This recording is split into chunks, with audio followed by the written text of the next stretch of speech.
Hello students, आज हम economics का एक बहुत ही इम्पोर्टेंट टॉपिक डिमांड, बहुत इम्पोर्टेंट होने के साथ साथ और ये बहुत ही बेसिक टॉपिक भी है।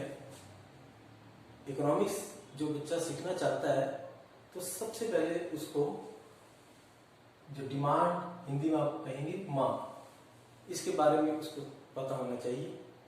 तो आज हमारा जो वीडियो है वो इसी टॉपिक से रिलेटेड है। तो टॉपिक का नाम है हमारा थ्योरी ऑफ डिमांड, हिंदी में अगर कहें तो मांग का सिद्धांत। इसमें देखो टॉपिक में दो वर्ड यूज हुए हैं, थ्योरी और डिमांड। दोनों का मतलब हमें पता होना चाहिए, क्योंकि कोई भी चीज हम करें तो जो टॉपिक है उसकी हेडलाइन जो है उसका आपको मीनिंग क्लियर होना चाहिए। तो यहाँ पर जो थ्योरी वर्ड है उसको तो अभी फिलहाल हम इसके नेक्स्ट वीडियो में जब हम मांग का नियम पढ़ेंगे, लॉ ऑफ डिमांड जब हम पढ़ेंगे तो उसमें इसके बारे में डिस्कस करेंगे। अभी हम इस वीडियो में सिर्फ मांग के बारे में, डिमांड के बारे में बात करेंगे। तो अब डिमांड क्या है उसको समझने के लिए हम एक ये जो टेबल मैंने बनाई हुई है पहले ही, इस टेबल के द्वारा हम कोशिश करेंगे इस मांग का मतलब समझने की। देखिए स्टूडेंट्स, ये प्राइस, ये डिमांड, यानी आप किस कीमत के ऊपर कितनी मात्रा खरीदना चाहते हैं उसको दिखाया गया है इस तालिका में। जैसे अगर मार्केट के अंदर किसी भी वस्तु को आप ले लें, पेन को ले लें, आप ये मार्कर को ले लीजिए। सपोज 5 रुपए की अगर प्राइस है तो उसकी जो मांगी गई मात्रा है वो 1 है, यानी 5 रुपए अगर कीमत है तो आप इस मार्कर की कितनी मात्रा लेना चाहते हैं? 1।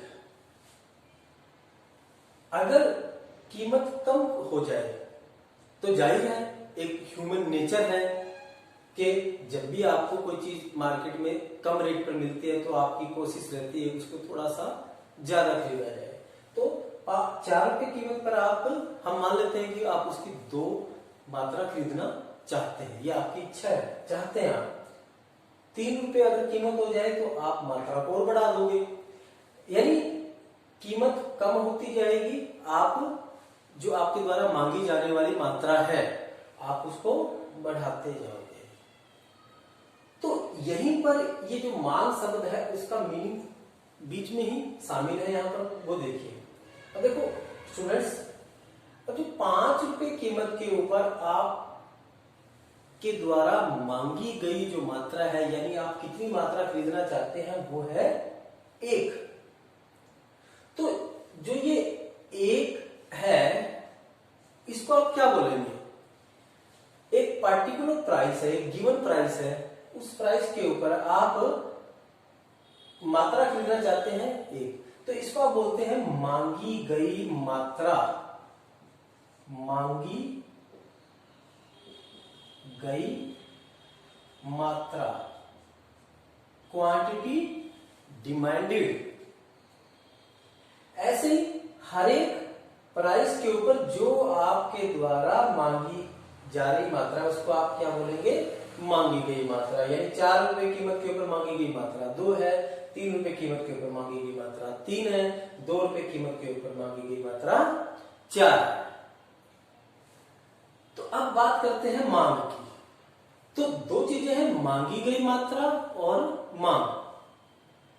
तो मांगी गई मात्रा को तो हम समझ गए हैं कि मांगी गई मात्रा क्या है कि गिवन प्राइस के ऊपर आप जो भी मात्रा खरीदना चाहते हो वो आपकी मांगी गई मात्रा है। परंतु मांग क्या है कि देखिए, जैसे आप बाजार में जा रहे हैं, आप एक चीज सोच के चलते हैं कि अगर स्केच की जो प्राइस है 5 रुपए हुई तो हम उसकी 1 मात्रा खरीदेंगे। और आप ये भी सोच लेते हैं दिमाग में, घर से चलते हुए थोड़ा सा दिमाग में एक आइडिया लेके चलते हैं आप कि अगर 4 रुपए कीमत हुई तो हम 2 खरीदेंगे। मीन्स अगर आपके दिमाग में एक टेबल बन जाती है, एक किसी भी आइटम के बारे में, जैसे आप अपने खुद का एग्जांपल ले लीजिए। सपोज आप कोई ड्रेस खरीदना चाहते हो, आप मार्केट में जा रहे हो, कोई पैंट शर्ट खरीदना चाहते हो, आपके माइंड में है कि ये कीमत लगभग 1000 के आसपास मिलेगी, तो आप सोच के चल रहे हैं कि अगर 1000 रुपये कीमत हुई तो आप एक ड्रेस खरीदेंगे। साथ में एक माइंड में ये भी लेके चलते हो कि अगर उसकी कीमत 900 रुपए के आसपास हुई तो 2 ड्रेस खरीद लेंगे, और अगर 800 रुपए कीमत हुई तो 3 ड्रेस खरीद लेंगे। एक आप माइंड में एक कंसेप्ट लेके चल रहे हैं, एक आपके माइंड में एक टेबल बनी हुई है, जैसे हमने यहाँ टेबल लिखी है कि अलग अलग प्राइसेस के ऊपर आप कितनी कितनी मात्रा खरीदना चाहते हैं। बिल्कुल ऐसे ही टेबल, जब आप बाजार में कुछ भी सामान खरीदने जाते हो तो आपके माइंड में एक टेबल बन जाती है। तो वो जो पूरी टेबल बन गई है कि अलग अलग प्राइसेस के ऊपर आप कितनी कितनी मात्रा खरीदना चाहते हो, तो उस पूरी की पूरी टेबल को, उस शेड्यूल को आपके जो दिमाग में बन गया है, उस पूरे शेड्यूल, उस पूरी तालिका को स्टूडेंट्स हम बोलेंगे डिमांड, मांग। समझे? दोबारा देखिए कि भी 2 कंसेप्ट है बच्चों। एक तो है, मैं यहां लिख देता हूं, एक तो है मांग और एक है मांगी गई मात्रा। Demand and quantity demanded. हालांकि हमारा ये मांगी गई मात्रा हमारा टॉपिक नहीं था, परंतु बीच में इसकी जरूरत है हमें, इसलिए हम इसको भी डिस्कस कर रहे हैं। तो देखिए स्टूडेंट्स, जो मांगी गई मात्रा है वो एक पार्टिकुलर प्राइस के ऊपर, पार्टिकुलर प्राइस के ऊपर जो भी आप मात्रा खरीदना पसंद कर रहे हो, 3 रुपए कीमत के ऊपर आप 3 खरीदना चाहते हैं, अगर स्केच की कीमत 2 रुपए होगी तो आप उसकी 4 मात्रा खरीदना चाहते हैं, तो ये पार्टिकुलर प्राइस के ऊपर जो पार्टिकुलर क्वांटिटी आप खरीदना चाह रहे हैं, आप उसे बोलेंगे मांगी गई मात्रा। तो यहाँ पर मांगी गई मात्रा कितनी हो गई? 5 तरह की कीमत है तो 5 ही तरह की मांगी गई मात्रा है। अलग अलग कीमत के ऊपर मांगी गई मात्रा भी अलग अलग है, राइट। अब बात करते हैं मांग की।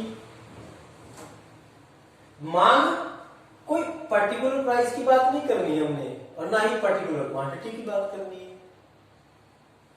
हमने क्या कहना है कि अलग अलग कीमतों के ऊपर जो भी वो मात्राएं खरीदना पसंद कर रहा है, उन सभी मात्राओं, यानी वो जो एक रिलेशन बन गया है अलग अलग कीमतों का अलग अलग मात्राओं के साथ, एक जो रिलेशन बन गया है आपके दिमाग में कि हम 5 रुपए कीमत हुई तो कितना खरीद के लाएंगे बाजार से? 1। 4 रुपए कीमत हुई तो कितना खरीद के लाएंगे? 2। 3 रुपए कीमत हुई तो कितना खरीद के लाएंगे? 3। 2 रुपए कीमत हुई तो कितना खरीद के लाएंगे? 4। 1 रुपया कीमत हुई तो कितना खरीदेंगे? 5। तो ये जो पूरी तालिका बन गई है, उस पूरी तालिका को आप बोलेंगे मांग। क्लियर?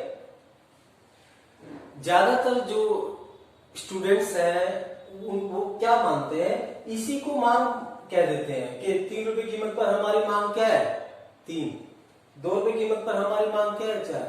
स्टूडेंट्स, ये मांग नहीं है कि 2 रुपए कीमत पर जो 4 हम कह रहे हैं कि मांग, ये मांग नहीं है, इसको आप बोलेंगे मांगी गई मात्रा। क्लियर? इसके बारे में और भी हम डिटेल में पढ़ेंगे इसके नेक्स्ट वीडियो में, जब हम बात करेंगे लॉ ऑफ डिमांड, मांग का नियम। उसमें हम इन चीजों को और डिटेल में स्टडी करेंगे विद डायग्राम। तो अगली वीडियो के लिए आपने वेट करना है। फिलहाल आप यहां पर मांग के बारे में समझ लीजिए। तो मांग का मीनिंग मुझे लगता है कि कुछ हद तक तो आपको क्लियर है, परंतु पूरी तरह से अभी मैंने क्लियर नहीं किया है इसको। तो अभी मांग की डेफिनेशन देखनी है आपने, क्या है मांग की परिभाषा। यहां पर मैंने मांग की परिभाषा को लिखा है इंग्लिश में और यहां पर मैंने लिखा है इसको हिंदी में। अभी हम हिंदी को ही डिस्कस करेंगे क्योंकि मेरा जो मेन फोकस है स्टूडेंट्स, वो अभी हिंदी मीडियम स्टूडेंट्स के लिए ये वीडियो मैं बना रहा हूं। तो यहां से हम देखते हैं, एक एक वर्ड का मीनिंग क्लियर करके चलेंगे हम स्टूडेंट्स।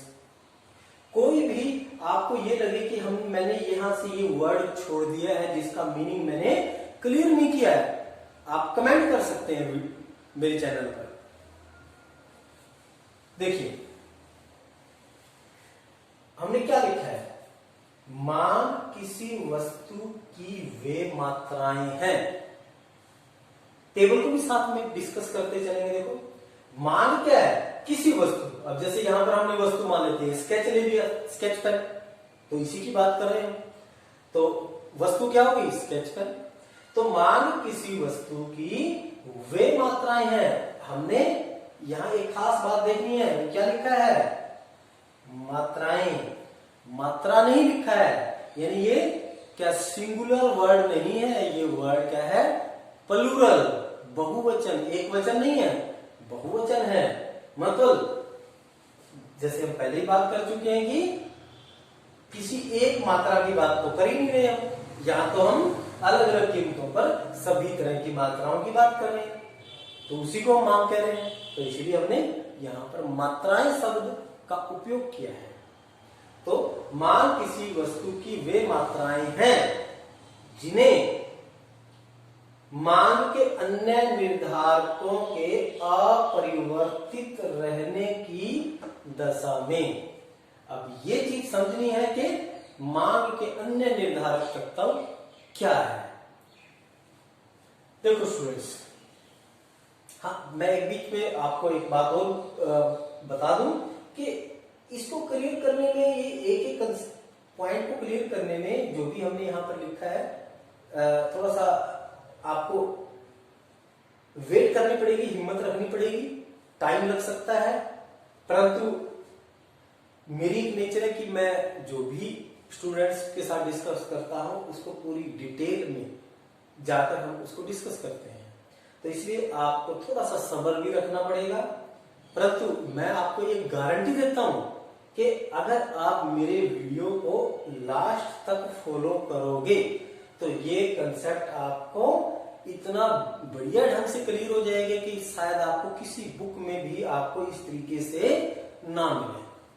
तो ठीक है स्टूडेंट्स, तो हम अभी बात क्या करने जा रहे हैं, मांग के अन्य निर्धारकों के अपरिवर्तित, ये मांग के अन्य निर्धारक तत्व क्या है। देखो स्टूडेंट्स, अब ये मांग के ऊपर किसका इफेक्ट आ रहा है, किसका प्रभाव पड़ रहा है। यहां तो हम देख रहे हैं कि कीमत का है, कीमत बदल रही है तो डेफिनेटली मांग की मात्रा भी बदल रही है। तो एक निर्धारक तो क्या हो गया, कीमत, उस वस्तु की कीमत जिसकी आप मांग कर रहे हैं। परंतु किसी भी वस्तु के ऊपर जो प्रभाव पड़ता है कि उस वस्तु की आप कितनी मांग करोगे, कितनी डिमांड करोगे, उसके ऊपर बहुत सारी बातों का असर पड़ता है। तो उनमें से एक चीज तो हो गई है कि उस वस्तु की कीमत। इसके अलावा और क्या हो सकता है, अन्य वस्तुएं जो मैंने यहां पर भी लिख दिया स्टूडेंट्स, देखो फैक्टर अफेक्टिंग डिमांड। ये चीज जो है यानी मांग के अन्य निर्धारक तत्व, निर्धारक यानी ऐसे कौन से फैक्टर हैं, ऐसी कौन सी चीजें हैं जो मांग के ऊपर असर डालती है, प्रभाव डालती है। उनको मैंने थोड़ा अलग से लिख दिया है आपकी फैसिलिटी के लिए। तो ये मैंने 5 चीजें लिखी हैं, इनको डिस्कस कर लेते हैं स्टूडेंट्स। एक तो पहला पॉइंट तो क्या हो गया, प्राइस ऑफ कमोडिटी, वस्तु की कीमत, जो हम बात कर चुके हैं यहां, उसी वस्तु की कीमत, राइट। ये तो आपको क्लियर है, इसका तो प्रभाव पड़ता ही है। दूसरा पॉइंट हो गया price of other related commodities. Other related मतलब उससे संबंधित। अगर हम इस स्केच पेन की बात कर रहे हैं तो इससे संबंधित और कोई वस्तु जिसका इसके साथ संबंध है, जो इसकी मांग के ऊपर प्रभाव डाल सकता है। इसकी कीमत के अलावा और कोई वस्तु जिसकी कीमत का इसकी मांग के ऊपर प्रभाव पड़ सकता है। हम थोड़ा और बेटर अगर हम सोचें तो सबसे बढ़िया एग्जांपल हमारे माइंड में क्या, अभी मेरे माइंड में जो आ रहा है कि जैसे हम बात करें मोटरसाइकिल और पेट्रोल, बहुत बढ़िया एग्जांपल है। अगर हम बात करें मोटरसाइकिल की डिमांड की, यहां पर आप ले लीजिए कि ये सारा जो सीन हमने लिया है मोटरसाइकिल के बारे में, तो मोटरसाइकिल की डिमांड की बात कर रहे हैं। 50 ये मान लेते हैं कि 50,000 रुपए का है मोटरसाइकिल की कीमत और मांग उसकी मांगी गई मात्रा 1 है, ऐसे मान लीजिए। तो स्टूडेंट्स देखो, अभी 50,000 रुपए कीमत के ऊपर उसकी मांगी गई मात्रा 1 है, यानी अगर बाजार के अंदर मोटरसाइकिल की कीमत 50,000 रुपया है तो आप उस एक मोटरसाइकिल खरीदना पसंद कर रहे हो। अब इसकी मांग के ऊपर इसकी कीमत के अलावा उससे संबंधित और जो वस्तु है उसका क्या असर पड़ेगा वो देख रहे हैं हम। तो अब उससे संबंधित वस्तु हमने अभी यहां पर क्या लिया है, पेट्रोल। अब देखो, अगर पेट्रोल की कीमत बढ़ जाए, बहुत ज्यादा रेट हो जाए, तो आप मोटरसाइकिल की जो मात्रा 1 खरीदना पसंद कर रहे हो, क्या आपको लगता है कि आपकी मांगी की मात्रा के ऊपर उसका कोई प्रभाव पड़ेगा पेट्रोल की कीमत का? मुझे लगता है कि डेफिनेटली पड़ेगा। कि जब पेट्रोल की प्राइसेस बहुत ज्यादा हो जाएंगी तो शायद आप क्या करोगे, मोटरसाइकिल खरीदना पसंद ना करें, और हो सकता है आप मोटरसाइकिल की डिमांड पहले 50,000 रुपए कीमत के ऊपर 1 खरीदना चाह रहे थे, शायद अब आप 1 भी ना खरीदें। क्या कर सकते हैं आप, हो सकता है साइकिल खरीद लें। तो इसका मतलब है कि मोटरसाइकिल की मांग कितनी करेंगे आप, उसके ऊपर उससे संबंधित और वस्तु यानी पेट्रोल, उसकी कीमत का तो प्रभाव कुछ ना कुछ तो पड़ ही रहा है। तो ऐसे और भी बहुत सारे एग्जाम्पल हम दे सकते हैं, परंतु उसको देने में ये वीडियो आप समझते हैं कि काफी लेंथी हो जाएगा, तो इसलिए मैंने एक बेसिक सी बात आपके साथ डिस्कस की है। बाकी तो आप बुक्स में भी पढ़ेंगे तो ये सारी चीजें आपको शायद बुक्स में भी मिल जाए। तो अभी थर्ड पॉइंट है इनकम ऑफ कंज्यूमर।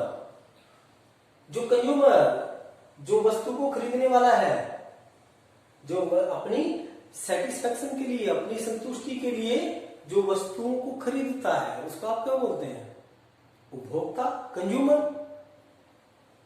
तो यहां पर वस्तु कौन खरीद रहा है, उपभोक्ता ही खरीद रहा है अपनी आवश्यकता को संतुष्ट करने के लिए। तो वो जो उपभोक्ता है उसकी इनकम क्या है, मतलब वो महीने में कितना पैसा कमा रहा है या साल में कितना पैसा कमा रहा है, अब उसकी इनकम का भी असर पड़ेगा डेफिनेटली स्टूडेंट्स। मेरी इनकम 10,000 रुपये महीना है, एक मेरे साथ वाले की इनकम 1,00,000 रुपए महीना, तो डेफिनेटली जिसकी इनकम ज्यादा है वो मेरे से तो ज्यादा ही वस्तु खरीदेगा। कि मैं 5 रुपए कीमत के ऊपर एक स्केच पेन खरीदना चाह रहा हूं, मेरा पड़ोसी जिसकी इनकम मेरे से 10 गुना ज्यादा है, तो वो 5 रुपए कीमत के ऊपर हो सकता है कि वो 5-10 ज्यादा मेरे से तो ज्यादा ही खरीदेगा, तो वो ज्यादा स्केच पेन खरीदेगा। तो इसका मतलब है कि सेम कीमत पर 5 रुपए कीमत है मेरे लिए भी, मेरे पड़ोसी के लिए भी, परंतु मैं 5 रुपए कीमत के ऊपर एक मात्रा खरीद रहा हूं, मेरा पड़ोसी 5 रुपए कीमत के ऊपर एक से ज्यादा मात्रा खरीद रहा है। तो इसका मतलब है कि आप जो मांग कर रहे हैं वस्तु की, उसके ऊपर उसकी कीमत के अलावा जो उपभोक्ता है उसकी आय का भी असर पड़ेगा। फिर है टेस्ट एंड प्रेफरेंसेस। टेस्ट, आपका किसी चीज के लिए अगर आपका टेस्ट बन गया, आपकी रुचि बन गई है, आदत बन गई है,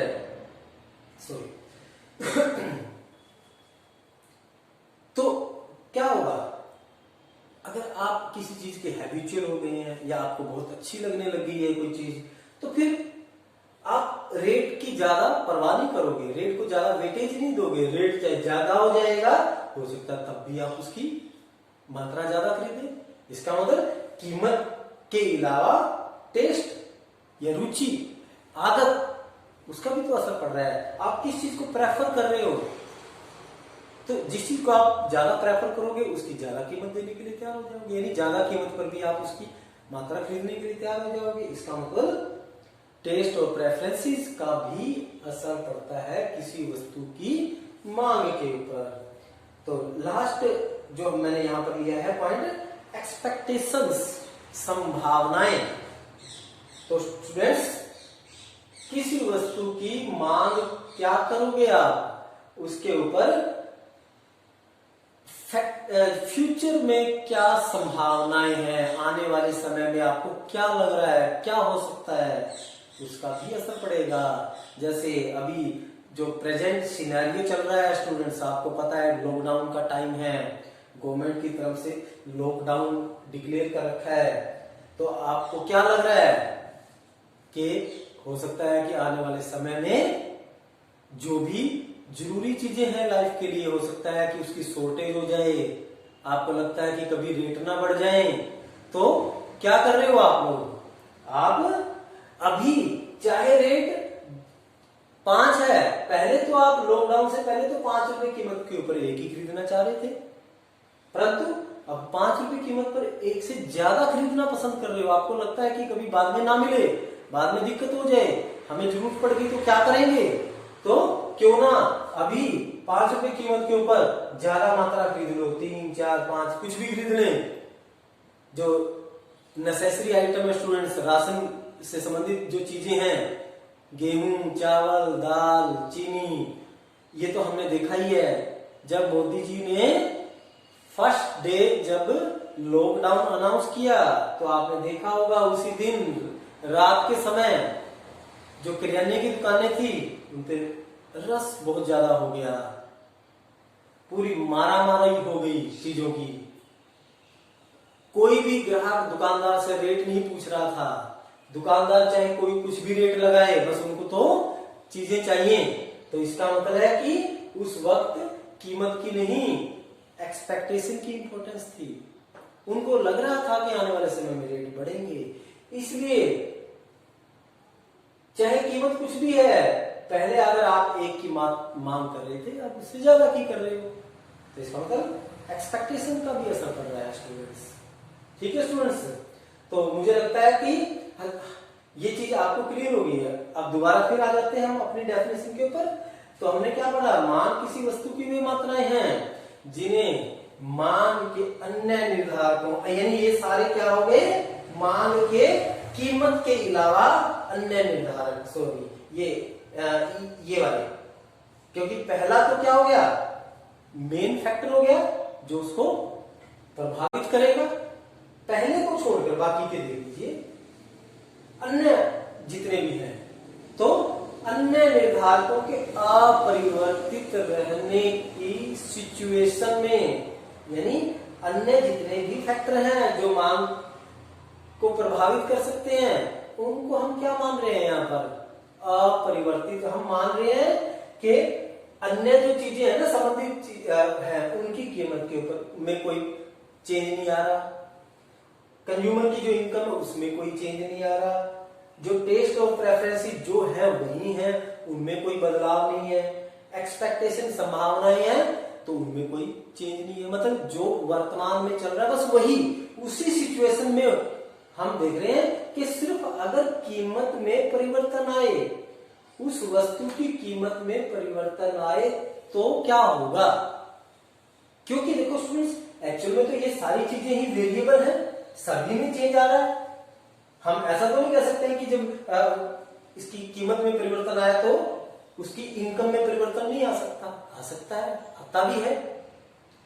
परंतु अगर ये दोनों चीजों में चेंज आ गया तो फिर यहां जो डिमांड में जो चेंज आएगा, मांगी गई मात्रा में जो चेंज आएगा, हम उसको बिल्कुल क्लियरली समझ नहीं पाएंगे, क्योंकि दो दो चीजें मिक्स हो जाएंगी, दो दो तीन तीन चीजें मिक्स हो जाएंगी, तो नहीं समझ पाएंगे हम स्टूडेंट्स।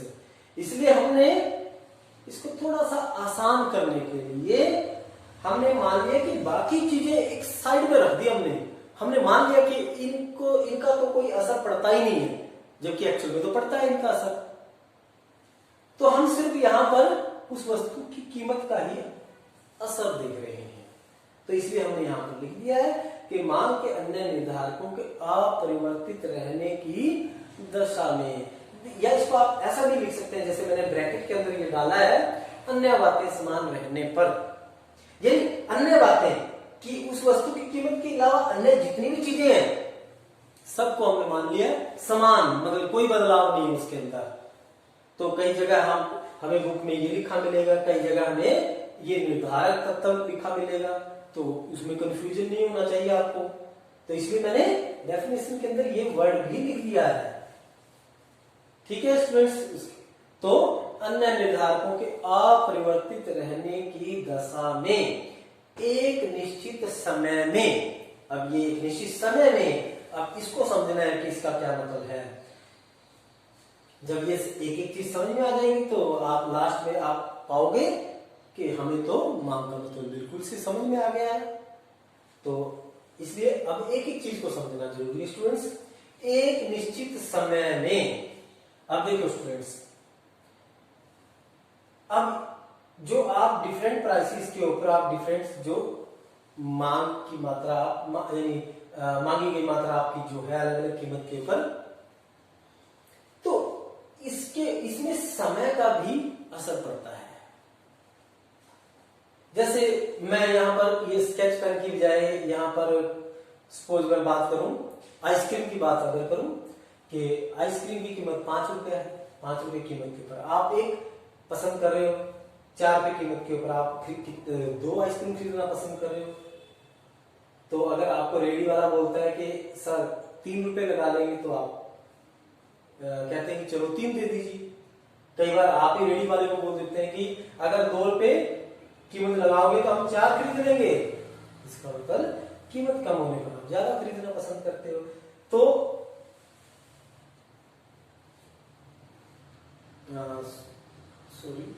एक निश्चित समय में, तो जो ये डिफरेंट प्राइसेस के ऊपर आप डिफरेंट क्वांटिटीज आप खरीदने को तैयार है, ये एक पर्टिकुलर टाइम पीरियड के अंदर की बात है स्टूडेंट्स। मान लेते हैं कि आप अभी गर्मी बहुत ज्यादा है, आप बाहर गए, आपको बहुत गर्मी लग रही है, बेचैनी है, आपको लगता है कि कुछ ठंडी सी आइटम आपको मिल जाए खाने के लिए, मजा आ जाएगा, तो आप 5 रुपए कीमत के ऊपर एक आइसक्रीम खरीदने को तैयार है। क्यों? क्योंकि आपको बड़ी ज्यादा इच्छा हो रही है कुछ चीज, ठंडी सी कोई चीज आप खाएं। परंतु मान लेते हैं कि 1 घंटे बाद बारिश हो जाए, अच्छी ठंडी हवा चलने लग जाए, तो हो सकता है कि आपकी आइसक्रीम खाने की इच्छा ही ना रहे। जब आइसक्रीम खाने की इच्छा ही नहीं रहेगी तो फिर आप 5 रुपए कीमत के ऊपर एक आइसक्रीम जो पहले तो पसंद कर रहे थे खरीदना, शायद अब खरीदना पसंद ना करें। इसका मतलब क्या हुआ, जो ये हमने ये दिया है, ये टेबल जो बनाई है, एक निश्चित समय की बात कर रहे हैं हम, क्योंकि समय बदला तो ये भी बदल जाएगा। 5 रुपए कीमत के ऊपर समय बदल गया तो आप मांगी की मात्रा 0 भी कर सकते हैं, या और ज्यादा गर्मी पड़ जाए तो 1 की जगह 2 भी कर सकते हो। तो इसका मतलब समय का असर पड़ता है स्टूडेंट्स। तो एक निश्चित समय में, तो इसलिए हमें समय तो कहना ही पड़ेगा, नहीं तो फिर कंफ्यूजन हो जाएगी। हम कह रहे हैं कि 5 रुपए कीमत पर एक खरीदना चाह रहे हैं, भाई अब खरीदना चाह रहे हो या 1 घंटे बाद खरीदना चाह रहे हो? 1 घंटे बाद तो बारिश हो जाएगी, क्या तब भी खरीदना चाहोगे? नहीं, तो बदल जाएगा ना। तो इसलिए फिर आपको जो भी बातें कहनी है कि निश्चित समय के फ्रेम के अंदर रहकर कहनी है। विभिन्न संभव कीमतों पर वो बात हम कर ही चुके हैं स्टूडेंट्स, वो मुझे दोबारा बात करने की जरूरत नहीं है। उसकी जो संभव कीमतें हैं, अब ऐसा तो है नहीं है कि आइसक्रीम की कीमत 5,000 रुपए हो जाएगी, 10,000 रुपए हो जाएगी, जो भी उसकी संभव कीमतें हैं, विभिन्न संभव कीमतों पर उपभोक्ता की बात हम कर चुके हैं, जो वस्तुओं को खरीदता है, उसका उपयोग करता है, क्यों? अपनी संतुष्टि के लिए, अपनी इच्छा को पूरा करने के लिए। तो विभिन्न संभव कीमतों पर उपभोक्ता खरीदने के लिए इच्छुक तथा योग्य है। अब ये 2 वर्ड हैं, इच्छुक और योग्य, ये और समझ लीजिए स्टूडेंट्स, तो हमारा ये आज का टॉपिक कंप्लीट हो जाएगा। तो इच्छुक, अब देखिए कि 5 रुपए कीमत के ऊपर आप एक आइसक्रीम की मात्रा खरीदने की आपकी इच्छा है, तो इच्छा तो होनी चाहिए। अगर इच्छा नहीं है तो आप खरीदोगे ही नहीं, तो मांग कहां से होगी? तो सबसे पहले तो इच्छा तो होनी चाहिए। तो इच्छा तो है, परंतु कई बार क्या होता है कि आपके पास आपकी इच्छा तो है परंतु आपकी जेब में पैसे नहीं है। पैसे नहीं है तो इसका मतलब आप उस इच्छा को पूरा करने के योग्य नहीं है, यानी इच्छुक, उस चीज को खरीदने के इच्छुक भी है और साथ में योग्य भी है। योग्य मतलब कि आपकी जेब में पैसा है, परंतु स्टूडेंट्स एक चीज और भी यहां पर ध्यान रखनी पड़ेगी हमें कि जेब में पैसे हैं, आप योग्य तो हैं, तो कई बार क्या होता है कि आप जेब में से पैसा निकालना नहीं पसंद करते, आप पैसा खर्च नहीं करना चाहते, तो इच्छुक और योग्य होने के बावजूद भी वो मांग नहीं बनेगी। यानी इच्छुक भी होना चाहिए, योग्य भी होना चाहिए और फिर उस पैसे को खर्च भी करना चाहता होगा उपभोक्ता। तो जब मैंने यहां पर योग्य वर्ड लिख दिया तो इसके अंदर दोनों ही बातें शामिल हो गई एक किस्म से कि उसके जेब में पैसा भी है और वो उसको खर्च भी करना चाहता है। तो मुझे लगता है कि ये डेफिनेशन बिल्कुल क्लियर है। अब आपको फिर एक बार मैं रिपीट कर देता हूं बड़ी स्पीड से कि मांग किसी वस्तु की वे मात्राएं हैं, वे मात्राएं अलग अलग जिन्हें मांग के अन्य निर्धारक ये नीचे वाले पहले पॉइंट को छोड़कर अन्य निर्धारकों के अपरिवर्तित रहने की दशा में उनमें कोई बदलाव नहीं आना चाहिए स्टूडेंट्स, या जिसको हम एक अलग तरीके से कहें तो अन्य बातें समान रहने पर एक निश्चित समय में, समय की बात हमने कर ली है, मौसम के हिसाब से चेंज आ जाता है या टाइम के हिसाब से बदलाव आ जाता है मांग में। तो एक जैसे इसमें थोड़ा सा और बात करें, जैसे गर्मी के समय में एसी कूलर इनकी मांग बढ़ जाती है जबकि सर्दी में तो नहीं होती। इसका मतलब समय के साथ साथ मांग में परिवर्तन आता है, तो एक निश्चित समय कहना बहुत जरूरी है। विभिन्न संभव कीमतों पर उपभोक्ता खरीदने के लिए इच्छुक भी है और योग्य भी है। इच्छुक मतलब उसकी इच्छा है, वो चाहता है कि ये चीज मेरे पास हो और उसके लिए फिर वो योग्य भी है, उसकी जेब में पैसा भी है, वो उसको खर्च भी करना चाहता है। तो ये बड़ी सिंपल सी डेफिनेशन है स्टूडेंट्स, और इसके अंदर मांग से संबंधित जो भी बातें आनी चाहिए वो सारी की सारी मैंने बड़ी ध्यान से सोच समझकर इसके अंदर सारी बातें डाल दी हैं।